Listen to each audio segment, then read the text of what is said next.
So you come home from a long day at work and you walk in through the back door, the garage door, because you drove through. The garage door goes down and you walk in through the side and you feel this just deep, dark energy in the house. You could tell nobody's moved around. Nothing's happened since you left in the morning. So you walk down the hallway and you look into the kitchen, and all the plates and dishes from the night before are all still sitting there. Nothing has been touched. Nothing has changed. The garbage is overflowing. In fact, there's even a broken bottle on the kitchen floor. And then you look around into the living room, and your wife is sitting there. She's not saying anything. And you can see the back of her head, and you can just tell that she's probably completely inebriated. But you make the mistake of walking up next to her just to see what's going on, and you look down at her, and she's passed out, completely inebriated. There's a glass of beer sitting next to her, there's a couple empty ones on the floor, and there's a bottle of Chardonnay that's empty on the coffee table in front of her. She has completely peed all over the couch after she's passed out, and she has no idea who you are or even where she is. So after you've been working all day, you decide to turn around, go back into the kitchen, and obviously you got to clean everything up, do all the dishes, throw away the garbage, sweep up the floors, take care of everything so that nobody steps on the glass and cuts themselves. And then, you get dinner ready for the kids. You go through dinner, your wife is still passed out on the couch. Everyone just decides to ignore the spouse.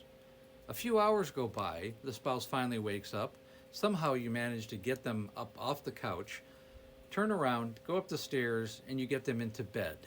And for the rest of the night, they passed out in the bed, and you don't hear from them for the rest of the night, which is kind of nice because then you're actually able to have a decent, quiet night.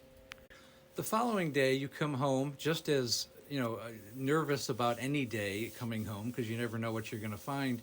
And strangely enough, there's a car in your driveway, so you pull up on the other side next to the car, and you realize that it's an Uber driver, actually an Uber Eats driver, and they're delivering 2 cases of beer to the front door. And your wife is at the front door with a scared expression on her face. You can tell she's drunk, but she knows what's going on.